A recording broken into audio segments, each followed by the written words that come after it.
Hello students. तो almost हम इस चैप्टर के मोल कॉन्सेप्ट के एंड पर है। तो अभी मैं आपको एक दो पार्ट जो रह गया वो बताऊंगा और फिर इस शीट के अंदर जो आपके कुछ डाउट्स हैं, जो क्वेश्चंस मुझे लगते हैं कि हाँ जिनमें आपको ज़्यादा डाउट्स आ रहे हैं, वो भी मैं यहाँ पर डिस्कस करूँगा। तो लास्ट क्लास से कंटिन्यू करते हैं। लास्ट क्लास के अंदर मैंने आपको सिल्वर सॉल्ट मेथड बताया था। उस सिल्वर सॉल्ट मेथड के अंदर मैंने आपसे कहा था कि ऐसे एसिड जो कि सिल्वर AgNO3 के साथ रिएक्ट करके प्रेसिपिटेट बनाते हैं, ऐसे सभी एसिड का हम मॉलिक्यूलर मास फाइंड आउट कर सकते हैं। जैसे मेनली मैंने आपसे कहा था ऑर्गेनिक एसिड जैसे acetic acid, formic acid, oxalic acid. तो प्रोसीजर हमने डिस्कस किया था, उसी पर बेस्ड एक क्वेश्चन मैं पहले आपको दे रहा हूं, तो क्वेश्चन नोट करिए। 380 ग्राम silver salt of a dibasic acid is heated, which gives 270 gram residue. 270 gram residue. Find molecular mass of acid. Find molecular mass of acid, जो लास्ट क्लास में हमने डिस्कस किया था उसके अकॉर्डिंग W1 पता है, W2 पता है, बेसिसिटी पता है, यानी N की वैल्यू आपको पता है। आपको मॉलिक्यूलर मास फाइंड आउट करना है। 1 मिनट का टाइम है, सॉल्व करिए।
तो लास्ट क्लास में जैसे मैंने लिखा था AgNA कन्वर्टिंग इनटू सिल्वर, जहां पर इस N की वैल्यू राइट नाउ कितनी हो जाएगी 2। सिल्वर के जितने मोल्स इधर है, सिल्वर के उतने ही मोल्स इधर है। चाहो तो सिल्वर के रेस्पेक्ट में बैलेंस भी कर सकते हो। हीट अप करने पर ये जो भी एसिड है वो इवोपोरेट हो जाएगा। इसका कितना मास है 380 ग्राम, डिवाइडेड बाय इसका molecular mass 108 into 2 plus molecular mass of A। ये टोटल सॉल्ट के मोल्स है, लेकिन हमें किसके मोल्स से मतलब है, सिल्वर के मोल्स, इसीलिए N से मल्टीप्लाई कर दिया। जहां राइट नाउ N की वैल्यू कितनी है 2। सॉल्ट कितना यहाँ पर बन रहा है सिल्वर कितना बन रहा है 270 gram divided by atomic mass of silver.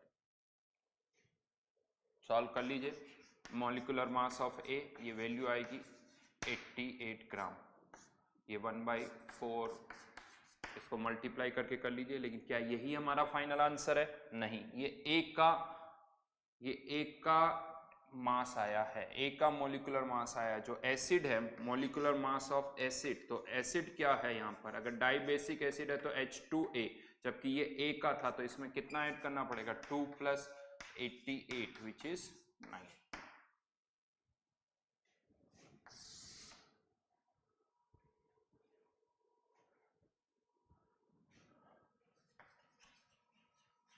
क्लोरोप्लेटिनेट method.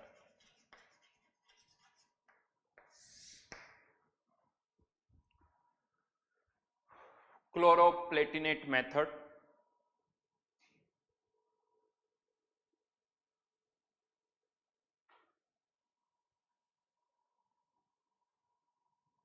Exactly सारा लास्ट क्लास में हम डिस्कस कर चुके हैं। एक न्यूमेरिकल हमने सॉल्व किया उसी पर बेस्ड, और कुछ नहीं, तो वो वैल्यूज पुट कर दी, ये W1 ये W2 और ये N की वैल्यू पुट की हमने, और कुछ भी नहीं किया। Chloroplatinate method used for Lewis base, used for Lewis base. I think ये टर्मिनोलॉजी लुईस बेस ये थोड़ी आपको पता होगी। एसिड बेस जो होते हैं उनको अलग अलग तरह से हम कैटेगराइज करते हैं, Arrhenius acid base, Bronsted acid base, Lewis acid base. Lewis acid base अभी बहुत डिटेल में मैं नहीं जा रहा हूँ, बस हाँ लॉजिक ये होता है, जो लोन पेयर डोनेट करता है वो होता है लुईस बेस, और जो लोन पेयर एक्सेप्ट करता है उसे हम कहते हैं लुईस एसिड। तो यहाँ पर लुईस बेस के अगर मैं एग्जाम्पल्स की बात करूँ, जैसे NH3 ये लोन पेयर डोनेट कर सकता है, तो ये भी एक लुईस बेस है। बहुत ज़्यादा डिटेल में अभी मैं नहीं जा रहे हैं। और एग्जाम्पल एनिलीन C6H5NH2 ये भी लुईस बेस है।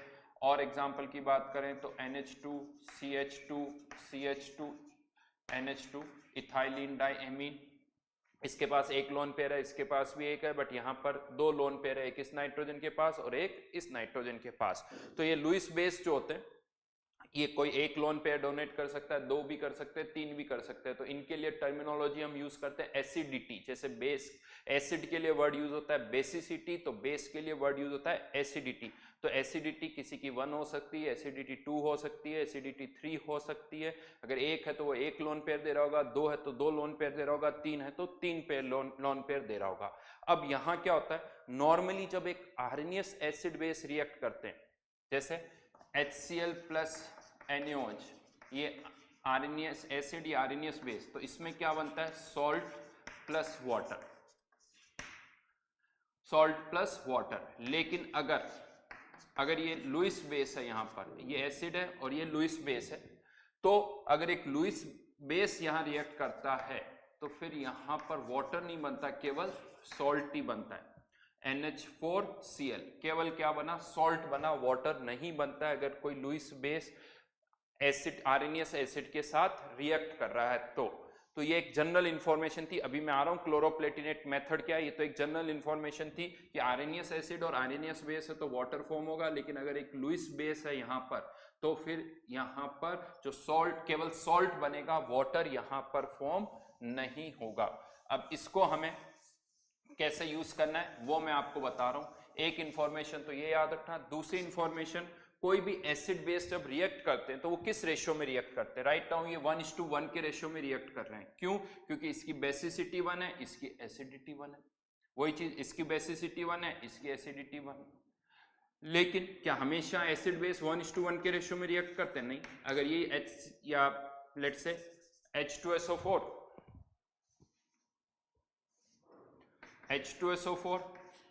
प्लस NaOH हुआ तो ये किस रेशियो में रिएक्ट करेंगे? तो हमें पता है 1:2 के रेशियो में रिएक्ट करते हैं। क्या बनेगा यहाँ पर, Na2SO4 प्लस H2O, बैलेंसिंग करना होगा, ये 2 टाइम्स, तो यहाँ पर 2H2 आ जाएगा।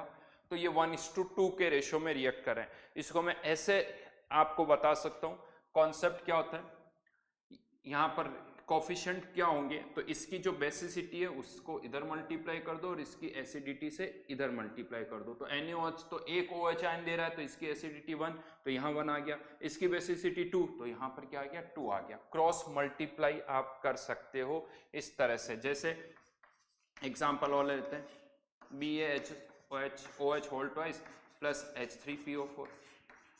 अब ये किस रेशियो में रिएक्ट करेंगे, तो इसकी बेसिसिटी कितनी है, 3, ये 3H प्लस आयन दे सकता है। इसकी एसिडिटी कितनी है, 2, तो इधर आ जाएगा 3, इधर आ जाएगा 2। प्रोडक्ट आप लिख सकते हो Ba3 प्लस 3H2।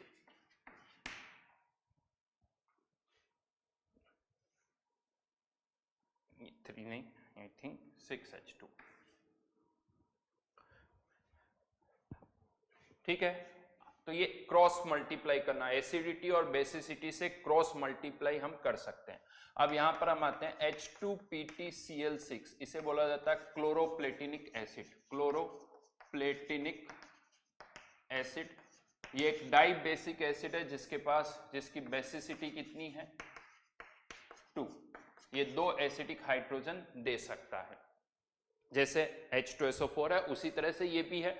अब अगर ये रिएक्ट कर रहा है, जैसे अब यहां पर इसकी मैं बात करूं, अमोनिया के साथ अगर इसकी रिएक्शन हो रही है, अमोनिया क्या है, लुईस बेस है, लुईस बेस है, तो अब यहां पर ये किस रेशियो में रिएक्ट करेंगे, इसके पास 2 एसिडिक हाइड्रोजन है, इसकी एसिडिटी 1 और इसकी 2 है, तो यहां पर क्या आ जाएगा 2, यहां पर क्या आ जाएगा 1, प्रोडक्ट क्या बनेगा, तो इसको हम ऐसे लिख देते हैं NH3 whole twice H2PtCl6, salt बन रहा है, कोई वाटर नहीं बन रहा है। तो ये तरीकावार रिएक्शन लिखने का, अगर H2PtCl6 के साथ आप रिएक्शन लिख रहे हो, वाटर यहाँ नहीं बन रहा है, जबकि ये सब RNase एसिड बेस थे, तो क्या बन रहा था, वाटर भी बन रहा था। अब मैं यहाँ पर क्या कर रहा हूँ, एक बेस को जनरल फॉर्मूले से रिप्रेजेंट कर रहा हूँ। अगर बेस की यहाँ पर मैं लिखूंगा एसिडिटी, राइट, अगर एसिडिटी 1 है, ये B प्लस H2PtCl6, प्रोडक्ट क्या बनेगा, अगर इसकी बेसिसिटी 1 है तो यहां पर इसकी 2, इसकी 1, तो 2:1 के रेशियो में, तो B2H2PtCl6। लेकिन अगर यहां पर इसकी एसिडिटी 2 हो गई, तो अब ये किस रेशियो में रिएक्ट करेंगे, इधर भी 2 से मल्टीप्लाई करना होगा, इधर भी 2 से, तो 2:2 यानी 1:1 के रेशियो में ये रिएक्ट करेंगे। तो यहां पर फॉर्मेट सेम रहे, इसीलिए मैं यहां पर क्या कर रहा हूं, यहां पर भी 2 से मल्टीप्लाई कर रहा हूं, यहां पर भी 2 से मल्टीप्लाई कर रहा हूं, तो यहां पर ये हो गया B2H2PtCl6 होल ट्वाइस। इसको आप 1 भी कर सकते हो, लेकिन सेम फॉर्मेट रहे, इसीलिए मैं यहां पर भी B2 लिख रहा हूं, यहां 1 यहां 2। अगर इसकी बेसिसिटी 3 हुई, तो अब यहां पर ये तो फिक्स है, हमेशा यहां 2 आएगा, क्योंकि इसकी बेसिसिटी हम चेंज नहीं कर सकते, तो यहां पर तो हमेशा 2 आएगा, लेकिन इसकी एसिडिटी चेंज हो रही है, तो ये 3 एसिडिटी, तो यहां पर क्या आ जाएगा 3H2PtCl6। अब यहां पर प्रोडक्ट क्या बनेगा, B2H2PtCl6 होल थ्राइस, यहाँ 1 यहाँ 2 यहाँ 3, ये फिक्स है क्योंकि इसकी बेसिसिटी फिक्स है। अब अगर मान लेते हैं इसकी एसिडिटी n है, तो यहाँ पर तो 2 भी आएगा, लेकिन यहाँ पर क्या आएगा NH2PtCl6, और यहाँ पर क्या हो जाएगा B2H2PtCl6n। ये क्लोरोप्लेटिनेट सॉल्ट है, this is known as chloroplatinate salt.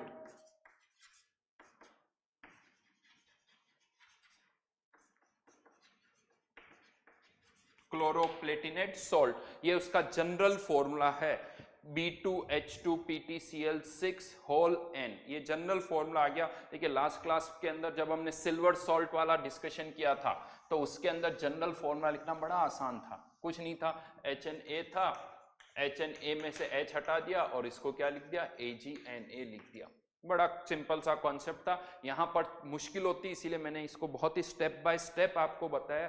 तो ये है क्लोरोप्लेटिनेट सॉल्ट, और इसकी भी मैं आपको, अगर इसकी जो पर्टिकुलरली इसको हम यहाँ क्यों यूज कर रहे हैं, तो ये भी प्रेसिपिटेट फॉर्म करता है। जिस पर्टिकुलर प्रॉपर्टी के लिए हम इसको यहाँ यूज करें वो यही है कि ये भी जब किसी लुईस बेस के साथ रिएक्ट करता है H2PtCl6, तो लुईस बेस के साथ रिएक्ट करके ये प्रेसिपिटेट आउट हो जाता है। ये इसका मेन कैरेक्टरिस्टिक है जो हम, जिसके लिए इस पर्टिकुलर एसिड को हम यहाँ पर यूज कर रहे हैं।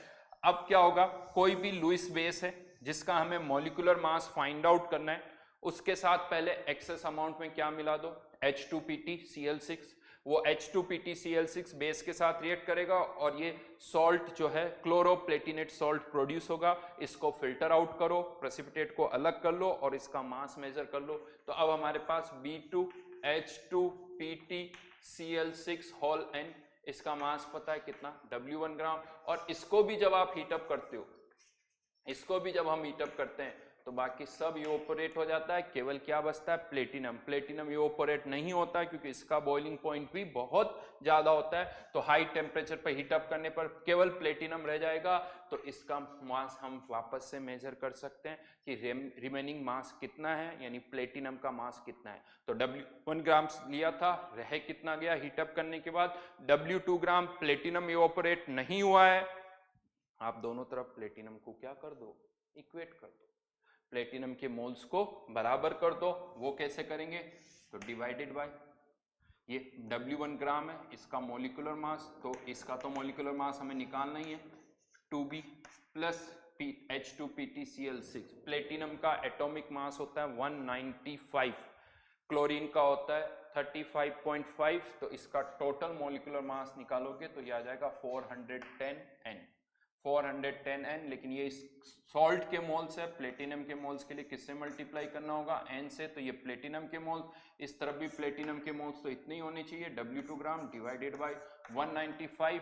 फिर से कह सकता हूँ W1 पता होगा, W2 पता होगा, N पता होगा, तो हम किसके लिए सॉल्व कर सकते हैं, B के लिए। और यहां पर एक चीज मैं बता दूं, यहां से जो ये आंसर आएगा ये मोलिकुलर मास ऑफ बी है, और बी में कुछ भी चेंज नहीं हो रहा, तो इसमें आपको कुछ अब H प्लस ऐड करने की जरूरत नहीं है। जो ये मोलिकुलर मास ऑफ बी है यही आपका फाइनल आंसर भी होगा। जबकि एसिड वाले, सिल्वर सॉल्ट वाले केस में हमें पहले H प्लस का मास और ऐड करना पड़ रहा था, यहां पर ऐसा नहीं है, डायरेक्ट आप N पुट कर सकते हो, स्टैंडर्ड है। लेकिन मैं आपको बता दूं, ये जरूरी नहीं कि क्वेश्चन जब भी आएंगे तो इसी सिल्वर सॉल्ट प्लेटिनम भी होगा। हाँ, ये थॉट आपको हर जगह यूज करना है, हर जगह इसी तरह से सोचना है। अगर मान लो नेक्स्ट टाइम ऐसा कुछ हुआ, सिल्वर की जगह हो सकता है गोल्ड आ जाए या कोई और मेटल हो जाए, तो आपको थॉट यही यूज करना होगा कि हाँ इस तरह से कुछ प्रेसिपिटेट बन रहा होगा, हीटअप करने पर मेटल रह जाता होगा, बाकी सब कुछ इवोपोरेट हो रहा होगा, हमें उस मेटल के मोल्स को क्या करना है, इक्वेट करना है, प्लेटिनम के मोल्स इक्वल इनिशियली और फाइनली इक्वेट कर दो, आंसर आ जाएगा। लिखते हैं, एक क्वेश्चन लिखे इसी पर। राइट नाउ ऑब्वियसली जो मैं क्वेश्चन दूंगा वो बहुत आसान सा लगेगा, क्योंकि सामने सामने देखो फॉर्मूला लिखा हुआ है, तो आपको एक तरह से कह सकते हो कुछ नहीं करना, वैल्यूज पुट करनी, बट कॉन्सेप्ट समझ में आना चाहिए कि हम क्या कर रहे हैं। तो लिखिए,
तो आई थिंक कुछ करना नहीं, 94 divided by 2b plus 410 into two equals to 39 upon, mistake कहाँ होती है वो बता दूं, जल्दबाजी में इस n से मल्टीप्लाई करना भूल जाते हैं, b के लिए सॉल्व कर दो, ये b की वैल्यू आ जाएगी 60।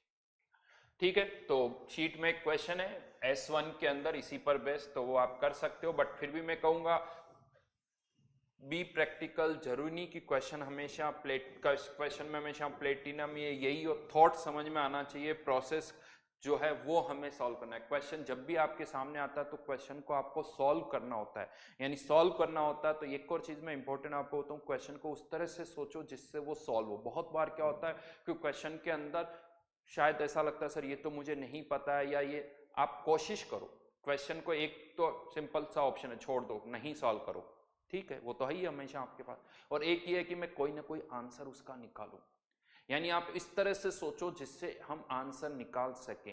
यानी स्टेप्स ऐसी होनी चाहिए कि सर मैंने ये थॉट लगाया जिससे मेरा ये आंसर आया है, तो वो अप्रोच वो होनी चाहिए कि मुझे सॉल्व तो करना ही है, चाहे वो आंसर गलत होगा सही होगा वो एक अलग बात है, वो बाद में सोचेंगे। अगर आपको एक क्वेश्चन नहीं आ रहा है, लेट्स ट्राई इट, कि हाँ सर आपने जैसा कहा था मैंने उस वाले क्वेश्चन की तरह इसको सॉल्व कर लिया, ऐसे सोचा जैसा आपने वहां बताया था और मैंने इसको इससे सॉल्व कर दिया, देखते हैं।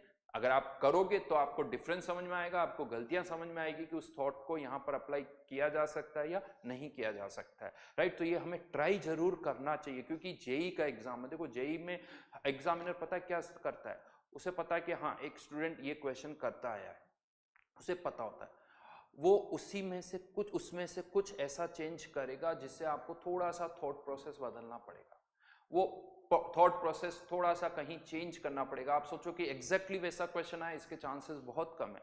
आते हैं, ऐसा नहीं पेपर में नहीं आते, हमारा काम ही है कि हम आपको क्या करते हैं कि हर मोस्टली सभी वेराइटीज के क्वेश्चन करवा देते हैं जो एग्जामिनर ने इससे पहले नहीं पूछा है, ताकि हम पहले से ही सोच लेते हैं कि इस तरह से क्वेश्चन बनाएं, ताकि एग्जामिनर भी अगर सोचेगा तो क्वेश्चन इसी तरह से बनेगा। बट फिर भी एग्जामिनर के पास बहुत सारे ऑप्शंस है, वो कुछ नया भी सोच सकते हैं, तो आपको भी उसके लिए प्रिपेयर रहना चाहिए। लास्ट में एक छोटा सा फॉर्मूला मैं और लिखा रहा हूं आपको, उसका कोई डेरिवेशन नहीं है, एज ए फैक्ट वो फॉर्मूला आपको याद रखना है, सिंपली कोई डेरिवेशन नहीं है। फिर से मैं बोल रहा हूं, कहां से आया ये वर्ड, ये क्वेश्चन बिल्कुल नहीं आना चाहिए। डुलोंग्स एंड पिटिट लो, जनरली देखा गया कि जो मेटल्स होते हैं उन मेटल्स का lithium, beryllium, magnesium, calcium, sodium, उनका एटॉमिक मास इनटू उनकी स्पेसिफिक हीट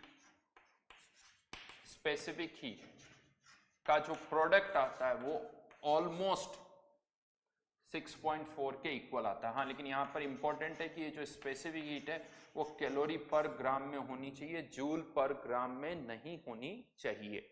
यहाँ से कोई एग्जैक्ट एटॉमिक मास नहीं आता है, but near by atomic mass हम फाइंड आउट कर सकते हैं। जैसे मान लीजिए लिथियम का 7 होता है, तो यहाँ से हो सकता है 7.2, 7.3, इस तरह से कुछ 5-10% की एरर उसमें हो सकती है, तो ये फाइंड आउट किया जा सकता है। तो ये एक फॉर्मूला है, हिट एंड ट्रायल से देखा गया कि हमेशा फिट बैठता है, तो हमने इस फॉर्मूले को लिख लिया, which is known as Dulong's and Petit law. In fact law का मतलब ही पता है क्या होता है, कि ये ऐसा होता है। लो और एक जगह हम वर्ड यूज करते हैं थ्योरी, थ्योरी का मतलब ये होता है कि आप उसे जस्टिफाई कर पा रहे हो, लो का मतलब ये होता है कि नहीं ऐसा है, क्यों, उसका कोई एक्सप्लेनेशन नहीं है। First law of thermodynamics, universe की एनर्जी कंजर्व रहती है, क्यों रहती नहीं पता, होता है ये। तो ये बहुत जगह पर लो का मतलब ही फैक्ट है, जो मैंने आपको यहाँ पर बताया है, जो आप यूज कर सकते हो। ठीक है, तो यहाँ पर आके हमारा पहला टॉपिक कंप्लीट होता है। देखिए टॉपिक के अंदर मैं आपको बताऊं, हमने अलग अलग तरह के क्वेश्चंस किए, मोल को यूज किया है और कुछ नहीं किया। तो मोल से हम फेमिलियर हो रहे हैं, बिकॉज मोल एक ऐसा वर्ड है जो इस चैप्टर में या आगे फिजिकल केमिस्ट्री में थ्रू आउट यूज होता है। तो अलग अलग तरह के क्वेश्चंस किए हैं, एप्लीकेशंस मैंने आपको बताई है।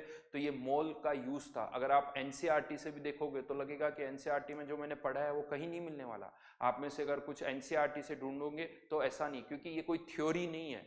ठीक है, आपको ऐसा लग रहा होगा कि हमने उसको थ्योरी फॉर्म में प्रेजेंट किया है, क्योंकि मैंने कुछ नहीं किया, अलग अलग तरह के क्वेश्चंस को कैटेगराइज कर दिया, टाइप 1, टाइप 2, टाइप 3, टाइप 4, इस तरह से। तो एक सीक्वेंस में डाल दिया अलग अलग तरह के जो क्वेश्चंस होते हैं। तो आपको प्रैक्टिस करनी होगी, शीट को सॉल्व करना होगा। यहाँ पर अब हमारी शीट ऑलमोस्ट कंप्लीट हो रही है। आपके पास, जैसा मैंने पहले भी लेक्चर में कहा था, होमवर्क का एक रजिस्टर होना चाहिए, होमवर्क का एक रजिस्टर होना चाहिए, जिसमें सारे क्वेश्चंस के सॉल्यूशन बहुत ही नीट एंड क्लीन फॉर्मेट में होने चाहिए, दिखना चाहिए। Question number 1, question number 2, question number 3, S1 के, O1 के, O2 के, सबके क्वेश्चन के सॉल्यूशन होने चाहिए। आप एक बार अगर कर चुके हो तो मैं आपसे कहूंगा फिर से एक बार वापस से आपको इस टेस्ट आ रहा है 24 को जो टेस्ट है उसकी तैयारी क्या करनी होती है, तैयारी आपको यही करनी होगी कि इन शीट के क्वेश्चंस को आपको फिर से सॉल्व करना होगा। ऐसा नहीं कि मैं तो कर चुका हूं, आपको अगर एग्जाम में, मैं आपको बता दूं, अगर आपने केवल एक ही बार इन क्वेश्चन को सॉल्व किया तो एग्जाम के अंदर अगर ऑल वही क्वेश्चन भी आ जाएगा ना तो आपको सोचना पड़ेगा, या हो सकता है आपको याद ना रहे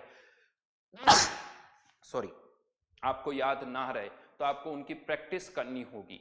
तो जहां तक 24th के टेस्ट की बात है, मेनली मोल कॉन्सेप्ट ही आएगा। दो सिलेबस में मैंने कंसंट्रेशन टर्म भी लिखा हुआ, लेकिन वो कोई बहुत ज्यादा हम नहीं कर पाएंगे, तो आपको केवल इस शीट पर जो डीपीपीज आपको मिली है, अच्छा खासा आपके पास होमवर्क मैंने दिया है, 7 to 8 डीपीपीज है। अगर आप वो डीपीपीज और शीट इन सब में क्वेश्चंस जो है उनको फिर से करना, हर एक क्वेश्चन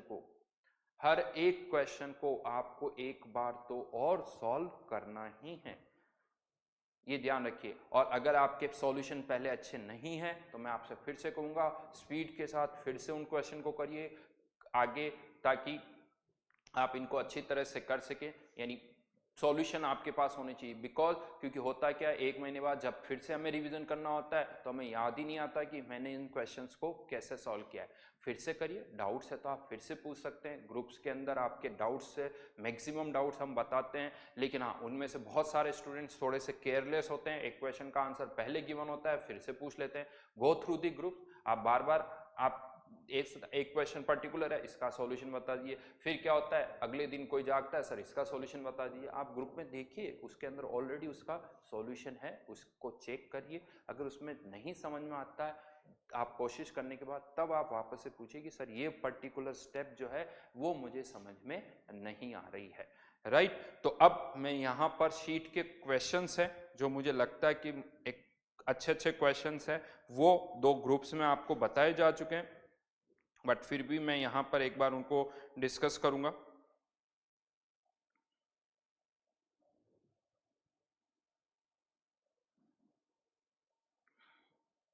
S1 से स्टार्ट करूंगा।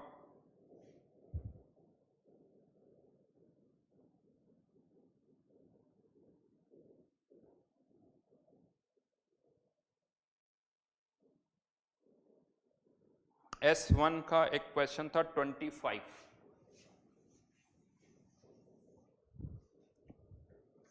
S1 25, ठीक है। क्वेश्चन जो था इसका लिमिटिंग रिएक्टेंट से कोई कनेक्शन नहीं है, ये बिल्कुल अलग क्वेश्चन है। हाँ, मोल कॉन्सेप्ट का एप्लीकेशन जरूर है, और क्वेश्चन के अंदर क्या कहा जा रहा है कि एक रिएक्शन हो रही 5A2 plus 2B4 converting into 2AB2 plus 4A2B। जहां तक हम इनके मॉलिक्यूलर मास की बात करें, इसका एटॉमिक मास 10, तो इसका मॉलिक्यूलर मास कितना हो जाएगा 20, और इसका B4 लिखा हुआ तो इसका मॉलिक्यूलर मास आप निकालोगे तो ये 480, मॉलिक्यूलर मास लिख रहा हूँ AB2 का, तो 120, यानी इसका हो जाएगा 250, और यहाँ पर 20 प्लस 120 140, ये इनके मॉलिक्यूलर मास मैंने यहाँ पर लिखे हैं। क्वेश्चन क्या है कि आपको ये बताना है कि मिनिमम मास इन दोनों का कितना हम यूज करें, मिनिमम कितना मास हम इन दोनों का यूज करें कि इनका इसका भी मिनिमम 1 किलोग्राम तो प्रोड्यूस हो और इसका भी मिनिमम 1 किलोग्राम प्रोड्यूस होना चाहिए, यानी किसी का भी वेट इसका और इसका 1 किलोग्राम से कम नहीं होना चाहिए, ये कंडीशन है। अब इसका भी 1 किलोग्राम होना चाहिए, इसका भी 1 किलोग्राम होना चाहिए, तो क्वेश्चन सबसे पहला ये आता है क्या ऐसा हो सकता है कि ये भी एग्जैक्टली 1 किलोग्राम प्रोड्यूस हो और ये भी एग्जैक्टली 1 किलोग्राम प्रोड्यूस हो जाए? वो कैसे पता चलेगा? तो हमें कोफिशिएंट देख के ये तो समझ में आ रहा है कि इसके 2 मोल्स प्रोड्यूस होंगे तो इसके कितने प्रोड्यूस होंगे 4, इसके 2 तो इसके 4 मोल्स प्रोड्यूस होंगे, और इसका मॉलिक्यूलर मास मुझे पता है 2 मोल का मास कितना हो जाएगा 500 ग्राम, इसके 4 मोल्स का मास कितना हो जाएगा 560 ग्राम। यानी अगर इस डेफिनेटली इसके 2 मोल्स होंगे तो इसके 4 होंगे, यानी इसके 2 मोल्स 4 मोल तो इसके 500 ग्राम, तो इसके 560 ग्राम होगा। यानी अगर ये 1000 ग्राम प्रोड्यूस होगा तो ये 1000 ग्राम नहीं प्रोड्यूस होगा, 1120 ग्राम प्रोड्यूस होगा। और अगर आपने इसके 1000 ग्राम प्रोड्यूस किए तो ये 1000 ग्राम से कम प्रोड्यूस होगा। यानी अगर इसका 1000 ग्राम प्रोड्यूस किया तो यूनिटी लगा दो, इसका 1000 ग्राम से कम प्रोड्यूस होगा, जबकि कंडीशन क्या है कि कम से कम 1000 यानी 1 किलोग्राम तो हर एक सब्सटेंस प्रोड्यूस होना चाहिए। तो यहाँ पर अगर 1 किलोग्राम हर एक सब्सटेंस प्रोड्यूस होना चाहिए तो हमें क्या करना होगा, इसका 1 किलोग्राम प्रोड्यूस करना होगा, तो इसका 1 से ज्यादा होगा वो होगा, उसमें हम कुछ नहीं कर सकते क्योंकि दोनों के 1 किलोग्राम तो हम प्रोड्यूस कर ही नहीं सकते। तो इसका 1 किलोग्राम हम प्रोड्यूस करेंगे, इससे इसका मास जो होगा वो 1 किलोग्राम से ज्यादा हो जाएगा। अब अगर हमें इसका 1 किलोग्राम प्रोड्यूस करना है तो ऑब्वियसली यानी इसके कितने मोल प्रोड्यूस करने होंगे, 2 मोल प्रोड्यूस करने होंगे। अब यहां से हम सारा यानी इसके 2 मोल हमें प्रोड्यूस करने होंगे, तब इसका जो मास होगा वो 1000 ग्राम से ज्यादा हो जाएगा। अब इसके 2 मोल्स के लिए यूनिटी लगा दो पीछे, इसके कितने मोल्स चाहिए, 5/2 इंटू 2 यानी इसके 5 मोल्स, और इसके 2 मोल्स के लिए इसके 2 से 2 तो अगेन 2 से 2 और 2 से 2 तो ये कितना हो गया 480 यानी 960 ग्राम। इसके 2 मोल्स 960 ग्राम, इसके 5 मोल्स कितने ग्राम 100 ग्राम। टोटल मिक्सचर का मास कितना हो गया 1060 ग्राम, यानी आंसर आ जाएगा बी। ठीक है, then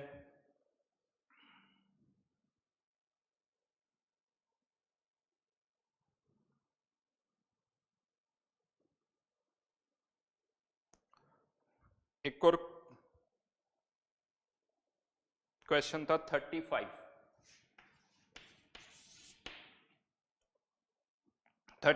question hit and trial से करो। इसको आप ऑप्शन से स्टार्ट करो, वो सिंपलेस्ट तरीका है।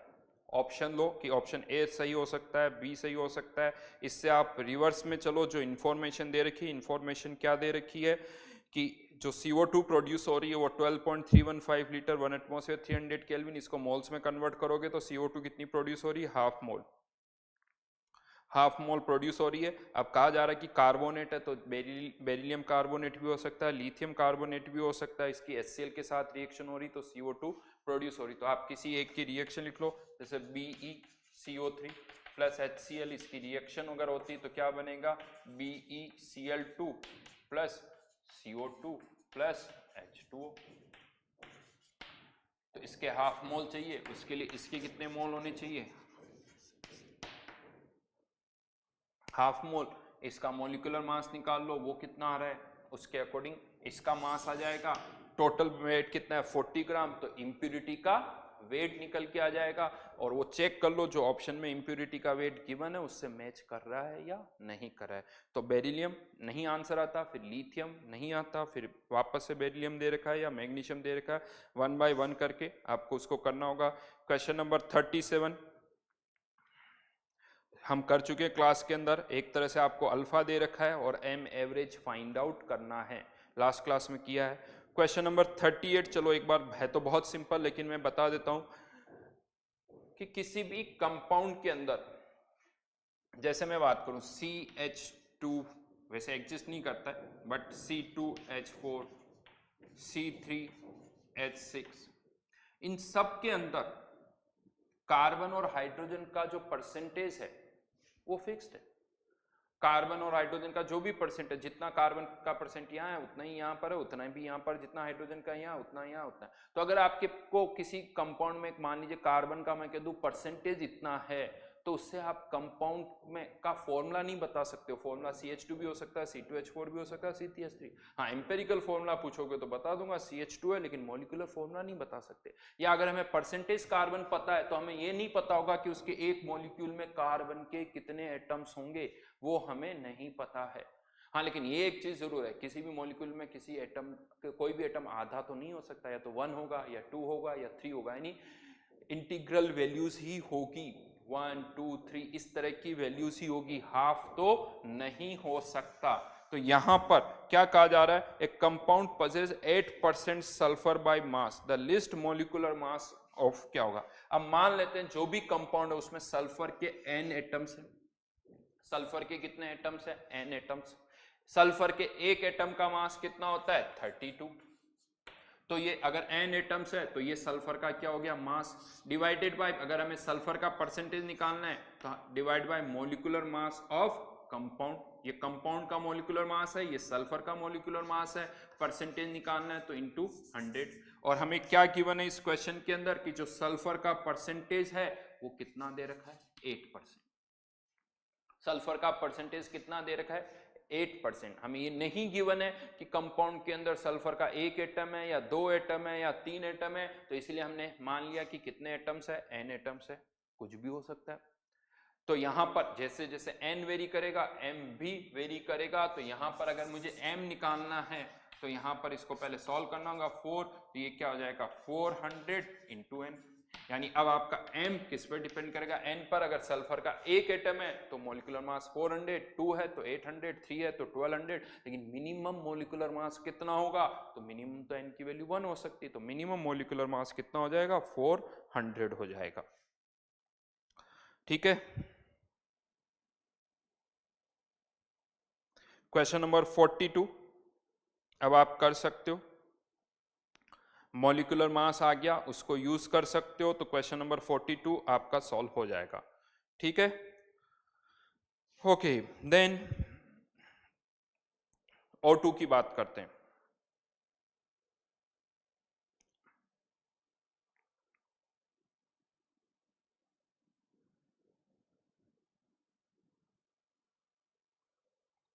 सब प्रैक्टिस है, जितनी ज्यादा हम प्रैक्टिस करेंगे वो हो जाएगा। लेकिन O2 में चलिए क्वेश्चन नंबर 5 एक बार मैं बता देता हूं।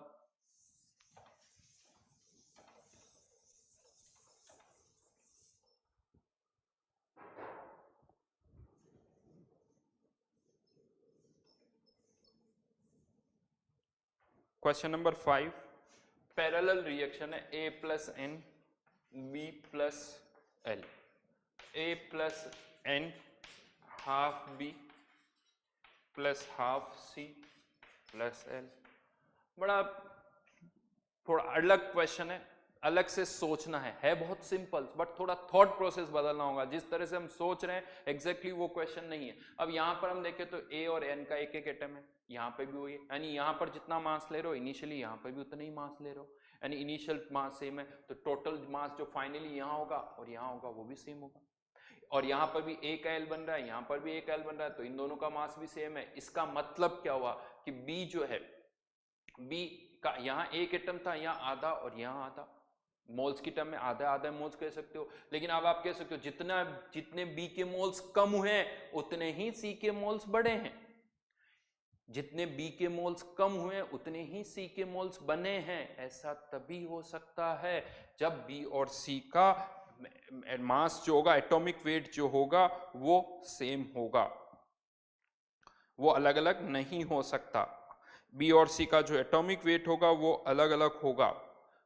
ठीक है, क्योंकि जितना B के मोल्स कम हो रहे हैं उतने ही C, यानी इसके आधे मोल कम हुए, इसके आधे मोल, अगर किसी के भी किसी का एक मोल कम होकर किसी और का एक मोल बन रहा है, इसका एक मोल उसका भी एक ही मोल बन रहा है, तो उनका मॉलिक्यूलर मास सेम होगा, वो अलग अलग नहीं हो। और हाँ, एक मोल से 2 मोल बन रहे हैं तो मॉलिक्यूलर मास अलग होंगे, एक मोल से 0.1 मोल बन रहे हैं तो अलग होगा। तो यहाँ पर अब सीधा सा लॉजिक क्या है,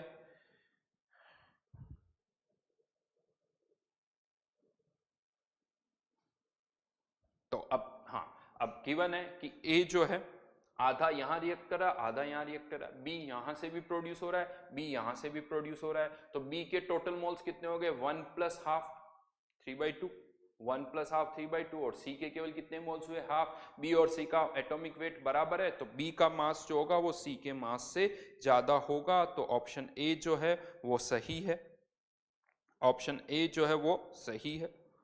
बाकी अगर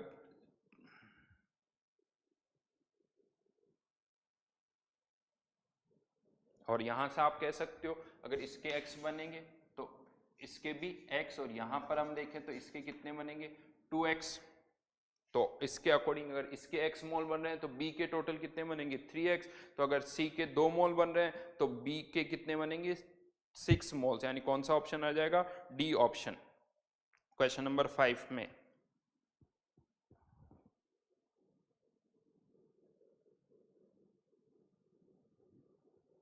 तो आंसर जो होगा वो ए और डी हो जाएगा,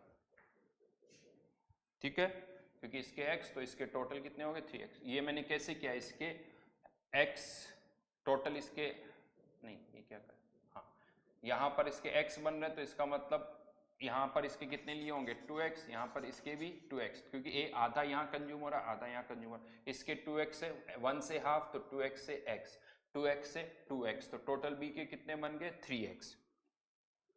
चलिए आगे बढ़ते हैं। Question number 7, question number 7, 8। 7 simple है, बट 7 में कैलकुलेशन ज्यादा होने के कारण ये कॉम्प्लिकेटेड लगता है। यही अगर डेटा आसान होता तो ये अच्छा होता, सिंपल सा होता। तो क्वेश्चन नंबर 7,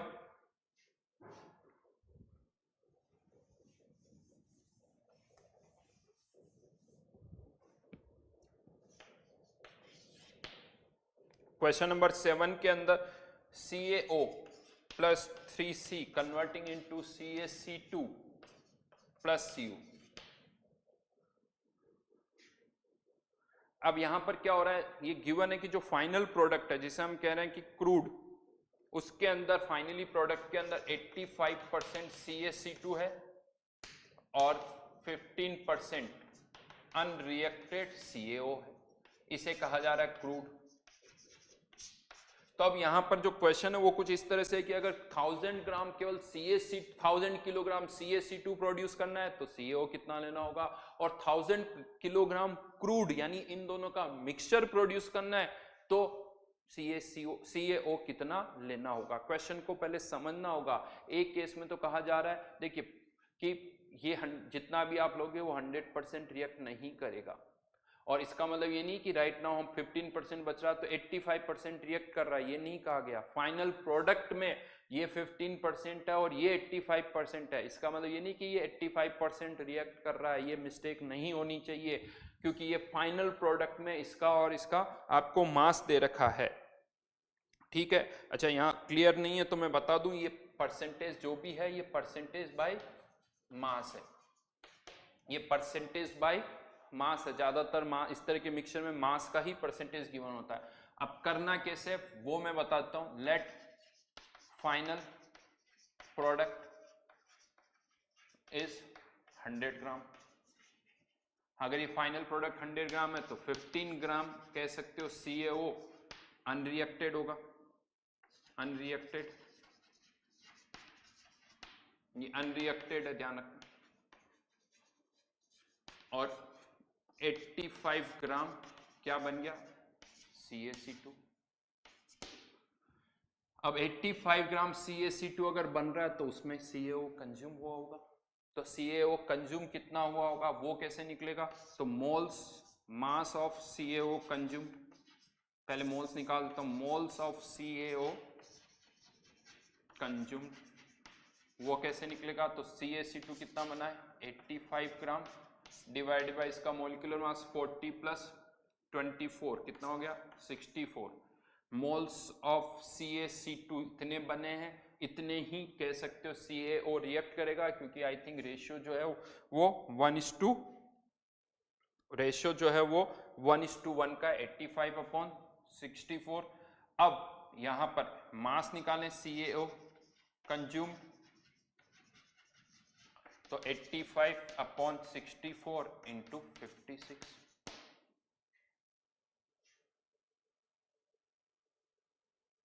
राइट, इतना CaO कंज्यूमर। तो टोटल CaO यूज्ड,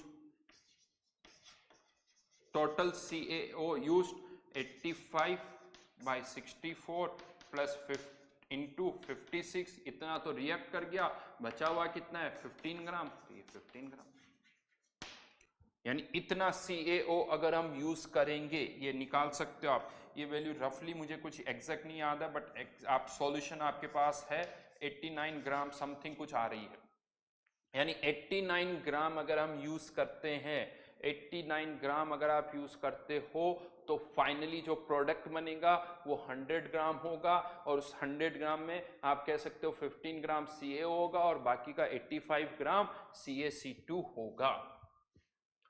ये नट शेल के अंदर है। अब आपको 100 ग्राम फाइनल प्रोडक्ट नहीं चाहिए, जितना चाहिए यूनिटरी लगा दो कि यूनिटरी आपको अगर CaC यानी 89 ग्राम में यूज करूंगा तो CaC2 कितना प्रोड्यूस होगा 85 ग्राम। तो अगर मुझे CaC2 1000 किलोग्राम चाहिए तो 85 किलोग्राम के लिए CaO कितना चाहिए 89, 85 के लिए 89, तो 1000 किलोग्राम के लिए कितना चाहिए वो निकालो। और 1000 किलोग्राम क्रूड का मतलब ये पूरा यानी इन दोनों का मिक्सचर, तो 89 ग्राम CaO यूज करने पर क्रूड कितना मिल रहा है 100 ग्राम, तो 1000 किलोग्राम क्रूड के लिए ये कितना चाहिए वो भी निकाल सकते हो। अब वो आपको खुद सोचना होगा, बहुत आसान है, मेन पॉइंट मैंने आपको बता दिया। इसके बाद केवल आपको यूनिटरी लगानी है कि किसको किससे हमें रिलेट करना है, तो वो यूनिटरी आपको केवल लगानी है। क्वेश्चन नंबर 8 की बात करते हैं।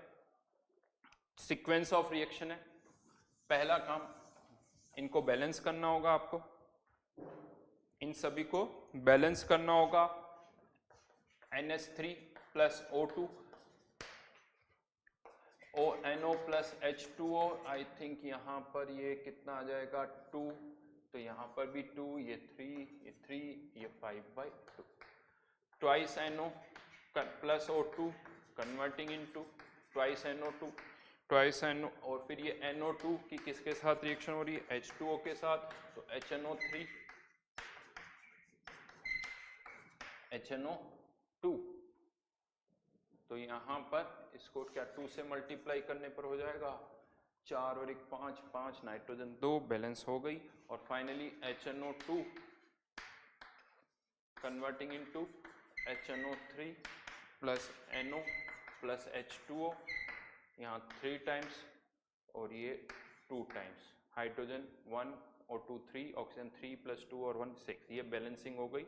अब बड़ा सिंपल सा, अगर इसके आप x मोल लेते हो तो इसके भी x बनेंगे, इसके x मोल से इसके भी x मोल, यहाँ पर x मोल से ये x/2, और फर्दर अगर आप HNO2 को x/2 से करेंगे तो ये x/6, और यहाँ पर ये x/3 मोल्स आ जाएंगे, x/2 2 यानी ठीक। अब आपके पास अगर ये इंफॉर्मेशन सारी जो कि हम कर चुके हैं पहले, अब आपको ऑप्शंस की लैंग्वेज समझनी होगी। बहुत बार क्या होता है ऑप्शंस क्या वही नहीं समझ में आ रहे क्योंकि उन्हें घुमा दिया जाता है, बहुत स्ट्रेट फॉरवर्ड नहीं पूछा जाता है, जो कि यहाँ पर हो रहा है। ऑप्शंस जो है वो थोड़े कॉम्प्लिकेटेड है कि HNO2 अगर नहीं, HNO2 से भी हम HNO3 फर्दर प्रोड्यूस कर रहे हैं, तो अगर रिएक्शन यहीं रोक दो तो क्या होगा, अगर इसके बाद एक और स्टेप करेंगे तो और HNO3 प्रोड्यूस हो रहा है, तो यहां तक कितना HNO3 प्रोड्यूस हो रहा है, फिर यहां से और कितना प्रोड्यूस हो रहा है वो भी आपको देखना होगा। और एक परसेंटेज जब हम निकालते हैं तो वो परसेंटेज किसके रेस्पेक्ट में निकालना होता है ये भी बहुत जरूरी है। तो अब यहां पर जैसे मैं बात करूं, अगर आप इस HNO2 से HNO3 नहीं बनाते यानी ये रिएक्शन हम नहीं करते हैं फोर्थ रिएक्शन, तो HNO3 के केवल कितने मोल्स प्रोड्यूस होंगे x/2। और अगर हम फोर्थ रिएक्शन प्रोड्यूस करते हैं, फोर्थ रिएक्शन यूज करते हैं, तो कितने होंगे x/2 प्लस x/6, सम करोगे तो 4x।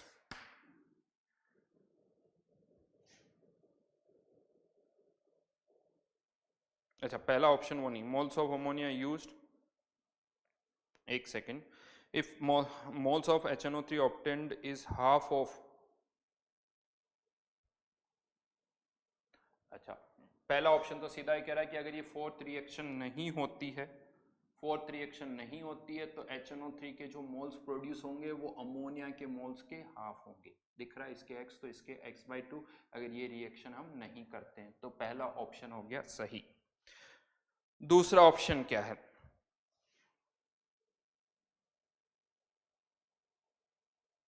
दूसरा ऑप्शन ये कह रहा है कि अगर हम फोर्थ रिएक्शन से भी HNO3 प्रोड्यूस करते हैं तो जो HNO3 की क्वांटिटी ज्यादा प्रोड्यूस होगी HNO3 जो है वो कितना ज्यादा प्रोड्यूस होगा, वो 100/6%। तो वो परसेंटेज हमें निकालना है। कैसे, वो मैं बताता हूं। तो यहां पर अगर यहां तक से कितना है HNO3 प्रोड्यूस हो रहा था, x/2, यहां से कितना हो रहा है x/6। तो अगर इससे भी हम HNO3 प्रोड्यूस करते हैं, तो अभी मैंने वैसे ऐड कर दिया था x/2 x/6, इसका सम करोगे तो ये आ जाएगा 3 4x/6 यानी 2x/3।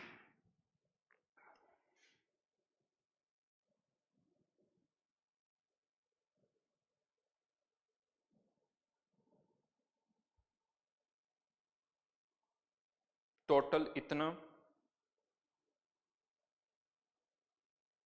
प्रोड्यूस होगा। अगर फोर्थ रिएक्शन नहीं होती तो इतना प्रोड्यूस होता। दोनों का डिफरेंस कितना है, x/6 का, वही ऐड किया, x/6 ही ऐड किया। तो परसेंटेज वाइज कितना ज्यादा प्रोड्यूस होगा, x/6 2x/3 इंटू 100। परसेंटेज निकालोगे तो ये कितना आ जाएगा, 3/12 इंटू 100। 3 ऊपर गया 6 नीचे आया, तो ये परसेंटेज कितना हो गया, 25%। तो कितना ज्यादा प्रोड्यूस होगा, 25%, जो कि गलत है।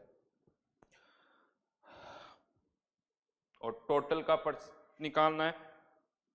HNO2 is used to produce HNO3, then 1/4 of the total HNO3 is produced by, तो यहां पर x/6 और टोटल कितना प्रोड्यूस हुआ, 2x/3। तो टोटल का कितना प्रोड्यूस हुआ, x/6 यहाँ पर, 2x/3 यहाँ पर, तो फिर से वही कैंसिल आउट हो जाएगा, तो ये 1/4। तो टोटल जितना प्रोड्यूस हो रहा है उसमें से 3/4 यहाँ से प्रोड्यूस हो रहा है और 1/4 यहाँ से प्रोड्यूस हो रहा है। अगर इससे और इससे दोनों से HNO3 प्रोड्यूस करते हैं तो जो फाइनली आपके पास HNO3 आएगा उसमें से 75% यहाँ से और 25% यहाँ से, यानी 3/4 यहाँ से और 1/4 यहाँ से। और लास्ट डी ऑप्शन, NO के मोल्स को कंपेयर करना है। NO के मोल्स x/3, टोटल HNO3 के मोल्स 2x/3, परसेंटेज निकाल लो तो वो 50% आ रहा है। ठीक है, क्वेश्चन नंबर 9। क्वेश्चन नंबर 9 की मैं बात करूं, लास्ट क्लास में रिकॉल करो, मैंने आपको वेपर प्रेशर ऑफ लिक्विड बताया था। तो यहां पर अब क्या हो रहा है, रिएक्शंस क्या है हमें नहीं पता, कंपाउंड क्या है हमें नहीं पता। कोई कंपाउंड है जिसमें हमें नाइट्रोजन फाइंड आउट करना। मैंने आपको ये बताया था कि किसी भी एलिमेंट की जब टेस्टिंग करते हैं, यूज किया था, तो उसके अंदर वो एलिमेंट कंजर्व रहता। तो ये कोई कंपाउंड है, कौन सा कंपाउंड है वो हमें नहीं पता, लेकिन इसका कितना ग्राम हमने लिया, 0.42 ग्राम। ऑब्वियसली इसके अंदर नाइट्रोजन है, उस नाइट्रोजन को हमने अलग निकाल लिया और उस नाइट्रोजन को हमने above liquid collected over water, उस नाइट्रोजन को हमने पानी के ऊपर कलेक्ट कर लिया। ये नाइट्रोजन है। ऑब्वियसली नाइट्रोजन कहां से आई होगी, इस सैंपल से, जिसका मास कितना है, 0.42। सैंपल कौन सा है हमें कोई मतलब नहीं है, बस हमें तो नाइट्रोजन का मास निकालना है और नाइट्रोजन का मास निकाल के हम इसका परसेंटेज निकाल सकते हैं। अब नाइट्रोजन का मास कैसे निकालेंगे, तो इसके लिए हमें वॉल्यूम दे रखा है कि वॉल्यूम कितना है नाइट्रोजन का, वॉल्यूम 100/11 ml। प्रेशर कितना दे रखा है, हाँ यहाँ प्रेशर, चलिए पहले टेम्परेचर की मैं बात कर लेता हूँ। टेम्परेचर कितना दे रखा है, 250 केल्विन। अब जो प्रेशर दे रखा है वो टोटल प्रेशर दे रखा है, कितना दे रखा है, 860 mm। और लेकिन हमें पता है टोटल में प्रेशर किसके कारण होगा, नाइट्रोजन के कारण, प्लस वेपर प्रेशर या जिसे हम कहते हैं एक्वस टेंशन। और वो एक्वस टेंशन यहाँ पर हमें कितना दे रखा है, 24 mm। तो नाइट्रोजन का जो प्रेशर है वो कितना हो जाएगा, यहाँ पर इसमें से 24 mm सब्ट्रैक्ट करो तो 836 mm। अब क्या लगा दोगे, PV equals to nRT। PV equals to nRT से नाइट्रोजन के क्या आ जाएंगे, मोल्स, और नाइट्रोजन के मोल्स जब आ जाएंगे, यहाँ पर मैं लिख देता हूँ 836/760 इंटू 100/11 ml में है 10⁻³ R की वैल्यू, n निकालना है, R की वैल्यू 0.08 दे रखी है इंटू 2।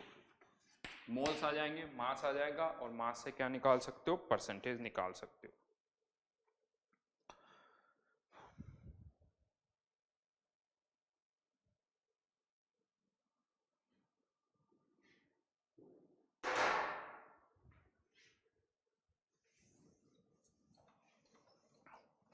क्वेश्चन नंबर 3, ये क्वेश्चन इतना सही नहीं है, लैंग्वेज इसकी सही नहीं है, और खासकर इसके अंदर एक ऑप्शन जो दे रखा है फर्स्ट ऑप्शन उसका इस पूरे क्वेश्चन से कोई लेना देना नहीं है। मतलब जो इनिशियल इंफॉर्मेशन दे रखी कि 1/6 कर देते हैं 1/12 की जगह, उससे कोई कनेक्शन नहीं, बिकॉज एक जो फर्स्ट स्टेटमेंट है वो कह रहा है कि mass of 1 mole of substance will be the function of molecular mass. तो किसी भी सब्सटेंस के 1 मोल का जो मास होगा वो उसके मोलिकुलर मास का फंक्शन होगा ही। ऑक्सीजन का अलग होगा, नाइट्रोजन का अलग होगा, CH4 का अलग होगा। तो ये ए ऑप्शन जो है ये तो हमेशा ट्रू है, चाहे आप 1/12 करो, 1/6 करो, 1/24 करो, कुछ भी करो, उससे कोई फर्क नहीं पड़ता। तो option A is always true कि किसी भी सब्सटेंस के 1 मोल का जो मास होगा वो उसके मोलिकुलर मास के प्रोपोर्शनल होगा। हाँ, जहां तक अब हम बात करें, मैं बता दूं आपको, ये बहुत बेसिक सा अगर क्वेश्चन, अभी तो आंसर ए सही है, बाकी के बारे में हमें सोचना ही नहीं है। लेकिन हाँ, अगर आप रेफरेंस चेंज करते हो, 1/12 की जगह 1/6 करते हो, तो फिर 1/1 मोल सब्सटेंस जो है उसका मास जो है चेंज होगा, बिकॉज फिर 1 मोल ही बदल जाएगा। जो आप कह रहे हो 1 मोल वो ही बदल जाएगा। रेफरेंस चेंज करते ही एटॉमिक मास सारे बदल जाएंगे, एटॉमिक मास सारे बदल जाएंगे। ये एटॉमिक मास तब है जब आप 1/12 ऑफ कार्बन ले रहे हो, जैसे ही आपने उसको हटाया एटॉमिक मास, फिर चाहे एल्यूमिनियम हो वो 27 नहीं रहेगा, एल्यूमिनियम का एटॉमिक मास चेंज हो जाएगा। अगर आप रेफरेंस राइट नाउ रेफरेंस आप बड़ा कर रहे हो, रेफरेंस बड़ा करोगे तो सबके एटॉमिक मासेस कम हो जाएंगे, सबके एटॉमिक मासेस जो है वो कम हो जाएंगे। तो उसके अकॉर्डिंग 1 मोल का मास भी जो है वो भी चेंज हो जाएगा, एटॉमिक मास सेम नहीं रहेगा। तो 1 मोल के जो मास है वो भी सारे बदल जाएंगे, इवन मोल भी बदल जाएगा। इसमें आपको ये थोड़ा सोचना पड़ेगा कि फिर आप मोल किसे कहो कोई, वो भी बदल जाएगा। ये मेरी लैंग्वेज बड़ी कॉम्प्लिकेटेड लग रही है, बट एग्जामिनर क्या चेंज कर रहा है क्या नहीं कर रहा है वो क्लियर नहीं है। तो बस अभी राइट नाउ कह सकते हो कि फर्स्ट ऑप्शन वो तो हमेशा ट्रू होगा, बाकी के ऑप्शन में क्लियरिटी नहीं है। आगे बढ़ रहा हूं मैं। Then question number 10। अब जैसे मैं ये फिर से क्वांटिटेटिव एस्टिमेशन आ गया, ये केरियस मेथड क्या है ये आगे आप पढ़ोगे, अभी नेक्स्ट चैप्टर जब हम लेंगे। लेकिन ये केरियस मेथड आप पढ़ो या ना पढ़ो, इस वर्ड से इस क्वेश्चन में कोई इफेक्ट नहीं पड़ रहा। होता है क्या सर, ये केरियस मेथड क्या होता है हमें नहीं पता, आगे चल के चलो केरियस मेथड में आपको बता दूंगा नेक्स्ट चैप्टर में, बट एग्जाम में कुछ और मेथड आ सकता है। आपको केरियस मेथड से कोई मतलब नहीं है, आपको यूज क्या करना है, एस्टिमेशन ऑफ हेलोजन, हेलोजन का एस्टिमेट करना है। इसका मतलब ये हुआ कि एक कोई कंपाउंड है जिसके अंदर हेलोजन है और आपको बताना है कि उसके अंदर हेलोजन कितने % है। अब वो कंपाउंड कौन सा है, मेथड कौन सा है, हमें उससे क्या मतलब है। मुझे तो जैसे यहां पर हमने नाइट्रोजन का मास निकाला, यहां पर मुझे हेलोजन का मास निकालना है, और उसके लिए मुझे किसका मास दे रखा है 141 gram milligram AgBr, 141 milligram AgBr। ये AgBr जो है ऑब्वियसली कहां से आया होगा, उस सैंपल से जिसका हम एनालिसिस कर रहे हैं। तो सीधी सी बात है, इस AgBr का मास मुझे पता है कितना 141 ग्राम। यहां से किसका मास निकाल लो Br का, वो कैसे निकालोगे, इंटू 10⁻³ इसका मोलिकुलर मास 100 प्लस 80, ब्रोमीन का 80 होता है तो 188। ये क्या आ गया, moles of AgBr equals to moles of Br। Moles आ गए Br के, मास ऑफ ब्रोमीन कितना हो जाएगा 141 इंटू 10⁻³ अपॉन 188 इंटू 80। ये मास ऑफ ब्रोमीन आ गया, परसेंटेज निकाल लो कैसे, अब आपको पता है, पॉइंट जो भी करना आगे कर सकते हो। सैंपल कितना दे रखा आपको 250 ग्राम, तो उससे निकाल, कोई रिएक्शन की कोई जरूरत नहीं। मुझे तो ब्रोमीन से मतलब था, हेलोजन कौन सी, ब्रोमीन का मास निकाला, परसेंटेज निकाल लिया। यहाँ पर नाइट्रोजन थी, नाइट्रोजन का परसेंटेज निकालना था, नाइट्रोजन के मोल्स निकाले, नाइट्रोजन का मास आ गया और उसका परसेंटेज आ गया। तो जब भी इस तरह से किसी एलिमेंट का परसेंटेज निकालना, उसका मास निकालना है, वो कैसे, कौन सी रिएक्शन से क्या बन रहा है, AgBr कैसे बन रहा है, उससे कोई मतलब नहीं होगा। तो दो मैं आपको फिर से बता दूं, केरियस मेथड क्या होता है ये भी मैं आपको नेक्स्ट चैप्टर में पढ़ाऊंगा, लेकिन ऐसे हजारों मेथड हैं, हर एक मेथड नहीं बता सकता।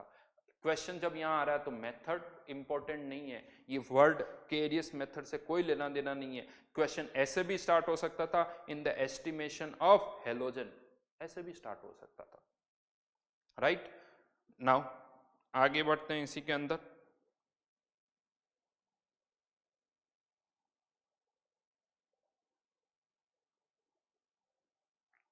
Question number 13, question number 15।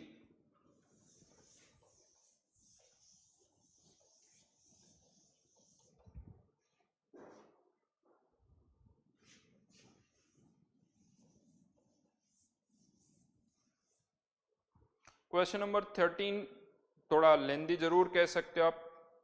मास परसेंट दे रखा है, सी एच का इसका 6 ग्राम, तो इसका 1 ग्राम। मोल्स निकालोगे तो 6/12, ये 1/1, तो हाफ और 1 यानी 1:2, तो ये CH2। एक्स और वाई की अगर मैं बात करूं तो यहाँ पर जो रेशियो होगा x 1 है तो y की वैल्यू 2 होगी। ये इतना तो यहाँ से पता चल गया कि ये 1:2 के रेशियो में होंगे। इस इंफॉर्मेशन से फिर क्या कहा जा रहा है कि इसके अंदर ऑक्सीजन भी है, जो कंपाउंड है उसके अंदर CXHYOZ भी है, और ऑक्सीजन कितनी है इसके अंदर, उसके लिए कहा जा रहा है कि C, और एम्पेरिकल फॉर्मूला ही हमें निकालना है। तो मैं x की वैल्यू 1 ले लेता हूं, y की वैल्यू 2 ले लेता हूं। तो अगर C1H1, अभी मैं ये 2 ले लेते हैं ताकि इसको आसान कर सके। इस दोनों के लिए अगर कोई कंपाउंड CH2 है तो इसके लिए ऑक्सीजन कितनी चाहिए, तो जब ये ऑक्सीजन के साथ रिएक्ट करता है तो क्या बनता है CO2 प्लस H2। तो कितनी ऑक्सीजन के एटम चाहिए, 3 ऑक्सीजन के एटम चाहिए। इसके लिए 3 ऑक्सीजन के एटम चाहिए, और क्वेश्चन में दे रखा है कि जितनी ऑक्सीजन इसके लिए चाहिए उसकी आधी वहां है। हमें इसके लिए कितने एटम चाहिए, 3, उसकी हाफ यहां पर है। इसका मतलब C1H2O हाफ यहां है। ऑब्वियसली ये एम्पेरिकल फॉर्मूला नहीं हो सकता है, तो C2 2 से मल्टीप्लाई कर दिया, H4O3। केमिस्ट्री नहीं है ये मैथमेटिक्स है जो आपको समझनी होगी, लैंग्वेज को समझना होगा, अपने आप क्वेश्चन आ जाएगा। क्वेश्चन नंबर 15 के अंदर ऑक्जेलिक एसिड और जब आप NaHCO3 के मिक्सचर को हीट अप कर रहे हो,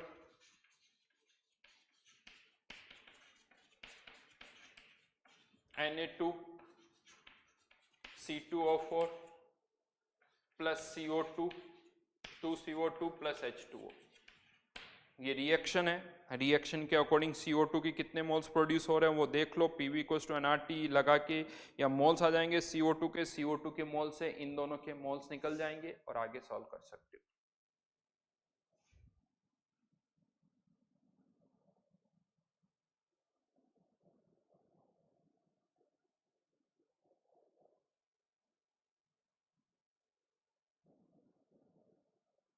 राइट।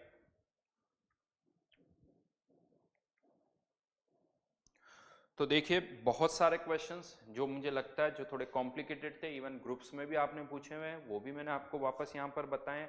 अब आपको प्रैक्टिस करनी, इन्हें बार बार करोगे, 2-3 बार लिखोगे, पेन चलाओगे, अपने आप ये थोड़े समझ में। अगर नहीं हो रहा है तो रुको, पहले वापस से जो आसान क्वेश्चन है उनको फिर से करो। एक टफ क्वेश्चन है, समटाइम्स ऐसा होता है आज कर रहे हो नहीं हो रहा है, नहीं समझ में आ रहा, ऐसा नहीं कि नहीं आ सकता। अगेन आप क्या करोगे, जब शीट के दूसरे क्वेश्चंस की प्रैक्टिस करोगे, थोड़े कंफर्टेबल होगे, मोल और ज़्यादा अच्छी तरह से समझ में आएगा, फिर वापस से उस क्वेश्चन को करोगे तो वापस से वो सॉल्व हो जाएगा। तो प्रैक्टिस करिए, जितनी ज़्यादा प्रैक्टिस कर सकते हैं। जैसा मैंने कहा एग्जाम के लिए इस शीट को फिर से सॉल्व करिए। बहुत धीरे धीरे हमने चैप्टर को किया है, अच्छा खासा टाइम हो गया, तो बहुत स्लोली, कोई स्पीड के साथ हमने नहीं पढ़ा है। अच्छा एम्पल टाइम आपको मिला है, तो आपको वापस से इसको प्रैक्टिस करने की जरूरत है। फाइनली मैं आपसे कहूँगा आपके पास सॉल्यूशन का जो रजिस्टर होना चाहिए उसके अंदर सब हर एक क्वेश्चन का सॉल्यूशन होना चाहिए। इवन मैं आपको बता दूं स्टूडेंट्स क्या करते हैं, इवन शीट में लिख देते हैं कि किस जो आपको शीट मिली उसका प्रिंट आउट निकाल लीजिए और उस पर हर एक क्वेश्चन पर पेज नंबर लिखे कि इस क्वेश्चन का सॉल्यूशन इस पेज पर है, इस क्वेश्चन का सॉल्यूशन इस पेज पर है, इस क्वेश्चन का सॉल्यूशन इस पेज पर। शीट में वो पेज नंबर भी लिखा हुआ होना चाहिए। इस तरह से हमें करना है, राइट।